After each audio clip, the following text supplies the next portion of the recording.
Spectre Studios. Play with the spirit of the game.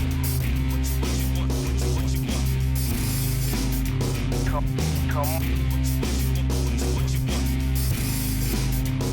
on. Hey, what's in the box? What's in the box? Hey everybody, Benito here for one more Wave 9 unboxing for Star Wars X-Wing miniature games from Fantasy Flight. We have here the Shadowcaster, the large ship that is the Wave 9, excuse me. So we'll check this out. Well, I've done pretty much all the other unboxings of the Wave 9 ships. Make sure you go ahead and check that out. We have going on here. And this is the second Scum ship to come out. All the other factions got one.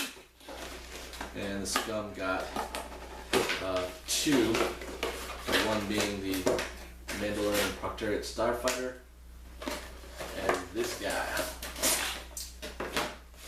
Alright, so as usual, let's check out the ship. You'll see it'll be spinning in front of you now. Right off the bat, gotta say, slowly get this out of here.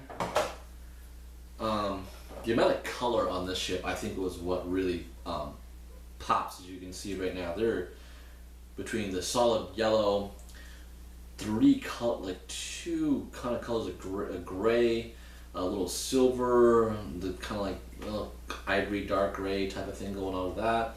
Small touches. They've really picked up a lot more of these intricate star details, like I don't know, kind of say like markings on their ships that they're just nice, subtle, just a couple more here and there. Really, really makes this thing pop. It's a sleek looking large ship. Really cool looking. Gotta say, well, I'm all right with the other ones that have come out, but this one looks balanced. It's fun looking, flavorful. I like it. I like it a lot. Definitely a good one there. So let's check some of the stuff. Continue to pop through this. So one of the big things you get with large ships, I usually try to make sure when you take these like new rule sets, they check into that. So this one's going to feature more of that tractor beam, it looks like, that's been featured in some of the Wave 8 ships. And it does have a Mission 16 grab and smash. I like seeing this from the company. Definitely continue to give you some more scenarios to try some stuff going on with that. Alright, so we got a mobile firing arc. And it looks like it has something to rotate around. So, ooh, yeah, it's got something kind of new. So, the Shadowcaster has a mobile firing arc which occupies any one of the 4 quadrants indicated by the solid line printed on its ship token. The quadrant that the mobile firing arc currently occupies is indicated by the facing of the pointer. When a ship with a mobile firing arc is placed into the play area during setup, select one of the 4 quadrants and assign the mobile firing arc to the quadrant. Move the pointer to face that selected quadrant to indicate the mobile firing arc's position. The mobile firing arc occupies the entirety of that selected quadrant. When attacking with this primary weapon, a ship with a mobile firing arc may attack an enemy ship that is at range 1 and 3 and inside its primary and or mobile firing arc. When attacking with a secondary weapon, the ship must still target an enemy ship inside its primary firing unless otherwise specified on the upgrade card. As an action, the Shadowcaster may select one of its 4 quadrants and assign the mobile firing arc to that quadrant. Move the pointer to face the selected quadrant to indicate the mobile firing arc's position. Alright, so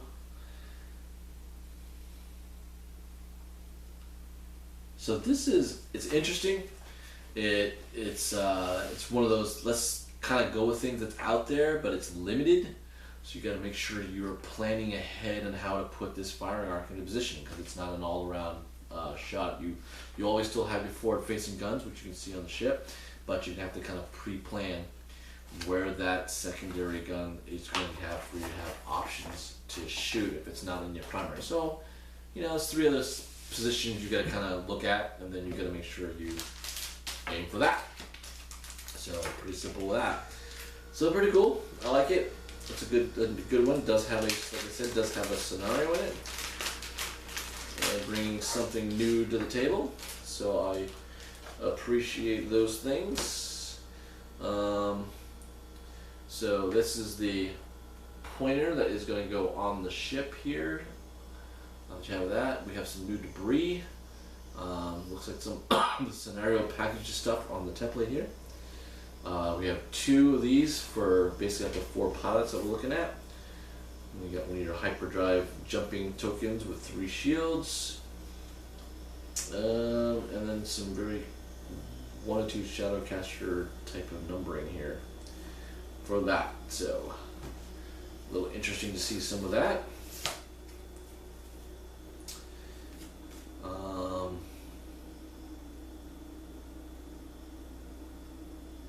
Okay, so we got some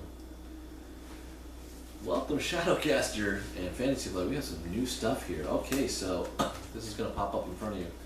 Debris cloud tokens. Obstacles can sometimes be dropped in the same manner as bombs. Debris clouds are obstacles as described in the core rulebook with the following exception. When a ship executes a maneuver in which either the maneuver template or the ship's base physically overlaps a debris cloud token, follow these steps. Execute the maneuver as normal, but assign a stress token to the ship after the check pilot stress step. The player rolls 1 attack dice. On a critical result, the ship suffers 1 critical damage. A ship that is overlapping a debris cloud token during the combat phase may perform attacks. So, wow. So this guy is dumping debris. That's kind of old school. That's Empire Strikes Back stuff right there, baby. I like it. So, let's see here. Using cargo, which is the next reference card to this. This card explains the rules for the cargo token and serves as the reference for its effect. So to drop a cargo token, follow these steps. Take the 1 maneuver template and slide it between the rear gaps of the ship. Place the cargo token indicated on the upgrade card into the play area and slide the guide of the token on the opposite end of the template. If a cargo token is dropped on a ship, it is placed under the ship's base and its effects are applied immediately. Cargo tokens count as debris cloud obstacles. So this is how to get the debris cloud tokens, very similar to dropping bombs, but you are now making debris, so this isn't going to go away unless you seismic charge it that we saw on the ARC 170 way back when I did that unboxing. So, hello Fantasy Flight, we've just brought the Shadowcaster in, and now we're the ARC 170 changes the battlefield by removing obstacles. We have something that is making obstacles. Now let's just see how many times you can do that, because that's going to be the interesting part. So let's go to the ship. Oh, let's, do I have a flight thing? I don't think I've seen that on the ship. Oh, okay, it's on the back here. Okay, so let's get to that. The Lancer class, which is the Shadowcaster's call, it's fast. It can go all the way up to 5. Really only has 1 red, and that's the K at 5. Wow, this is a pretty sweet, fast-moving ship. Damn. And all the green, it wants to move pretty fast too. It has green at 2 and 4, none at 1. So it doesn't like slowing down to get the green. It's going to get green on all 3 maneuvers. So hard bank 3s and everything. Wow.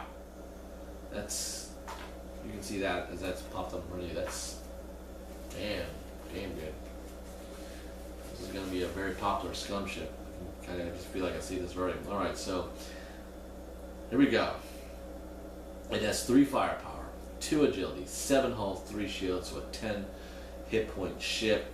Firepower 3, solid. We have the eyeball, we have the target lock, we have a evade, and we have something that is a move and an error thing. Is a maneuver I'm not really aware of. Oh, that's the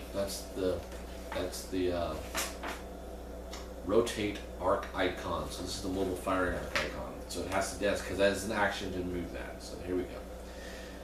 I can catch up. Okay, so it's got 2 Scum things and a crew.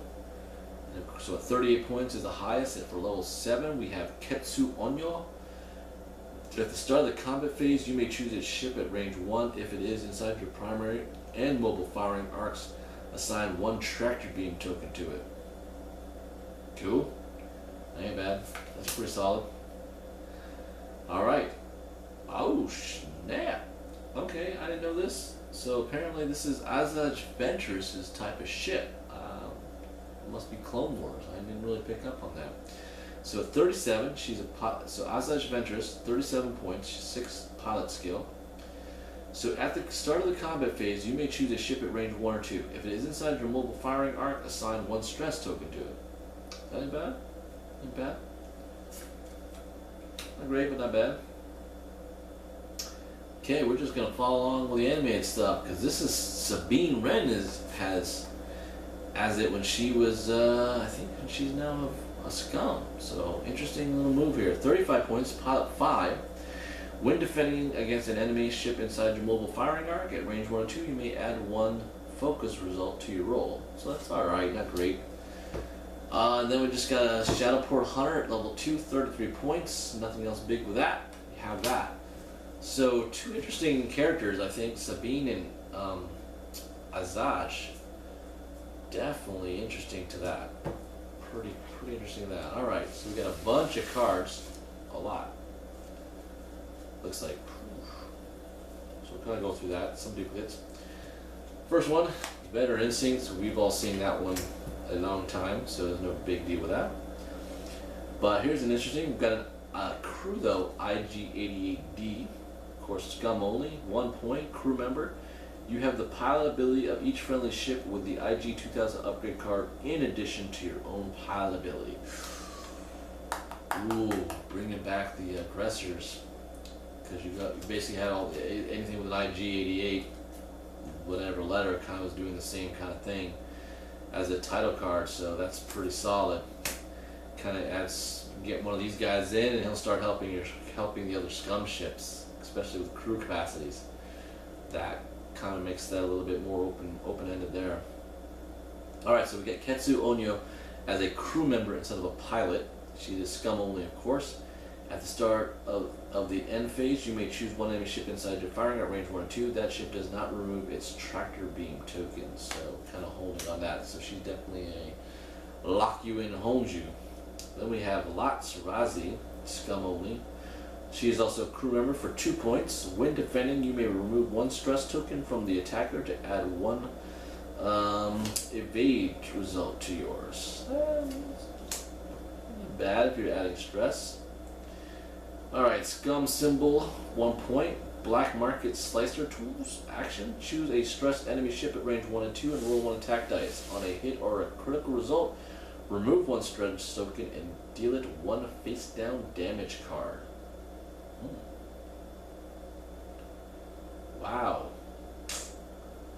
That is good. That is a good card because this kind of bypasses shields. Because it does not say you take damage, it says you take a damage card, which means that is now on your hull. That is some interesting terminology there. There are 2 of those. So you can really do something with that. Wow. Alright, another Scum thing. Rig cargo chute. This is large ship only. Discard this card to drop 1 cargo token. Okay, so this answers the call of how many things, so how many debris things you can drop. So for large ships with the Scum icon ability, they can drop it. The Shadowcaster, the Lancer class, can do it twice. It has 2 of these, so you can do that. Nice. Alright, countermeasures. I think we've seen this before. At the start of the combat phase, you may discard this card to increase your agility value by 1 to the end of the round. Then you may remove 1 enemy target lock from your ship. Yeah, we've seen that. So this is special to the Lancer class. It's the Gyroscopic Targeting. It's 2 points. Lancer class pursuit craft only modification. At the end of the combat phase, if you execute a 3, 4, or 5 speed maneuver this round, you may rotate your mobile firing arc. Alright, so that's going to be helpful because that means you can kind of do it at the end of the phase instead of giving it as an action if you really kind of need it. So it can be helpful, definitely very helpful. Not sure you huge, but definitely solid. Tactical Jammer is kind of, yeah, that's not new. Your ship can obstruct enemy attacks. It's a nice little 1-point blocker. Don't know if you want that. I mean, you're just saying, I don't know if you really want it in your Lancer. This Gyroscopic for 1 more point might be a little more better. So we do have Shadowcaster. That's the Lancer class Pursuit Craft only title. After you perform an attack that hits, if the defender is inside your mobile firing arc at a range 1 or 2, you may assign the defender 1 tractor beam token, which like Onya is doing from there. So that depends, I guess, how you want to do it for 3 points. Don't know if you really need that for 3 points to kind of use the tractor beam thing. I'm going from there. So this is the last of Wave 9. What do I think about the last of the big ships? Definitely bringing a lot to the table with the cargo debris dropping. So that debris cloud thing is pretty significant. That's kind of big. Really good pilots overall. Their abilities are solid, but the ship itself is pretty powerful. Able to do quite a bit of stuff to that, and the bomb dropping and stuff. So at least the cargo dropping is pretty interesting, I think, and can really kind of load up the battlefield pretty well.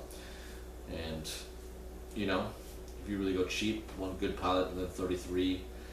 And let's see, these are only 1 point for this rigged cargo, so you can really put almost 4 debris down with 2 of these Lancer classes out there. So that's pretty interesting there. So there you go. Don't forget to subscribe, and if you want to join our online community, you can go to join us at spectrestudios.us. There you can join our forum as a free member and talk to us about these Wave 9 ships that you see here, and even the waves that are coming up, that Wave 10, that we kind of seen some previews at. Also talk X-Wing and any other Fantasy Flight games that are out there. There's a large forum for all the other games that we also produce on the YouTube channel and play as well, and other things we are expected and looking at, and some Kickstarter stuff too, just to kind of round off a bunch of other things that we kind of look at, and entertainment things, movies, books, and TV shows, as well as sports as well. So a lot of things we kind of cover as an online community, just so you can see everything instead of just going to a specific forum for one thing and then having to go to another forum for another. This is kind of what we try to do for a worldwide thing. Also, you can help from the webpage. You can join our Patreon and become a pilot. You can see with these new ships coming out, like the Scum here, some very cool ships to become heroes too, and that pledge also helps us do the things that we do here as a studio. It's very well appreciated. So don't forget to do that if you'd like to help us out. And again, thank you for all these unboxings and viewing them, and I will see you again next time.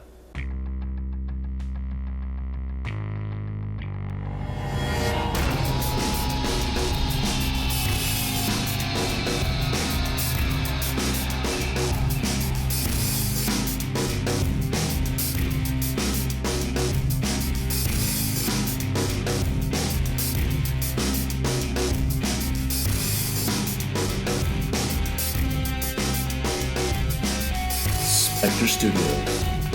Playing. It's really